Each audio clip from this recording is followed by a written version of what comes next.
Okay, so you have about 79 days to get your yard straight, and I like to start early. And with that, I'm going to identify a few weeds. If you know your weeds, excuse me, if you know your weeds, it makes it really easy to have a perfect yard. It's just, pretty simple. I recommend people take a camera, go out, take some pictures of the weeds they have in the yard, study them and learn them. That's the easiest way I can explain it to people, especially because you may live in the north, you may live in the south. We're talking about America here, and I know a lot of weeds all over the world, but I'm just going to use the ones in this particular yard because this is one of the yards I'm going to straighten out this year for some friends. Let's get down low here. First of all, these are dandelions.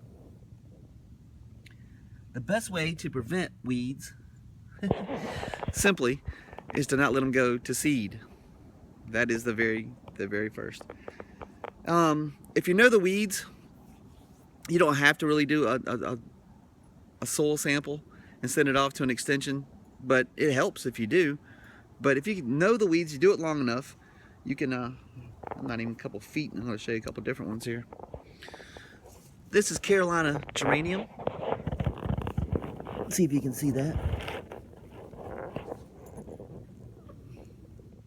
That is Carolina geranium. That is crabgrass. That's more dandelions. What I've told everybody basically is, depending on your soil, this particular plot is it's compacted. Let's get over here. I want to show you this also. Let's show you this real fast. Some people call these wild onions. Some people call them wild garlic. You can tell which one they are because these are actually hollow. That's not going to help if you don't pull it all the way out of the ground.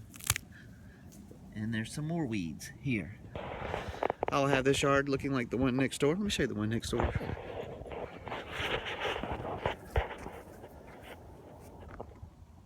No weeds. None. Zero. Except for the following yard next door. Has some wild stuff growing in it, some weeds growing in it. It's really simple. This one I can tell is low in fertility. It's compacted because of the weeds that are here. Here's some more. Let's go show you these. This is all in the same yard. These are plantains. And this is a lot of plantains. And you see the frost actually got them.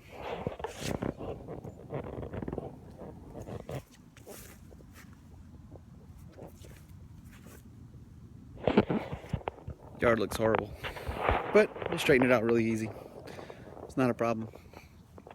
It's full of crabgrass, full of plantains. Look at this one. These are massive.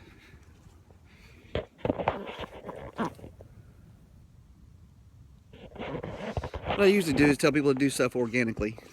It's really easy. First I told them to get, wait, there we go. I'll show you these two. You can see these. Some people eat them. I don't. That's one weed I don't eat. And there's reasons I wouldn't eat it out of here too. Because I told these people when they moved in, get a dog, let it poop all over the backyard. Let's get some organic matter in the backyard. Don't worry about cleaning it, unless you're gonna go out here and have the kids playing and stuff. So don't even worry about it. We'll straighten the yard out. That was the first thing we did. Let them get a dog. The dog's running around right now as we speak. And pretty simple. So with that said, letting all the organic matter sit in the yard, I'll put out a couple things to, I'm going to aerate the soil. I'm going to change the grass seed that's actually here. I'm going to go from Centipede to Bermuda Grass seed. I'm in the southern region. I'm in zone 8B. And looking at the plants, looking at the weeds, I can tell what the soil actually needs, what it's low in, etc., etc. I'll try to put a list, basically down below so that you can do the same thing if you're in the same kind of region that I am or close to it and you have these particular weeds in your yard. I wonder if I can zoom back over there. Probably not. Anyway, it doesn't matter. Try not to show their house. So anyway, I'll leave a list of how you can basically read the weeds. If you know the weeds, then you don't have to worry about spending tons of money on pesticides, herbicides, or anything else to correct it. I'm trying to cut some of this out. Trying not to show the yard and or the neighbors' houses and stuff. But anyway, that's all there is to it. If you know the weeds, it's really simple to eradicate them to have a beautiful lawn. And if you start now, it's January 1st. Today is New Year's. Happy New Year's, guys. And if you start now, you can have a beautiful yard by March 20th, first day of spring. It's not that hard. It's really not that hard. But I hope you enjoy. And I appreciate you stopping by. Thank you so much.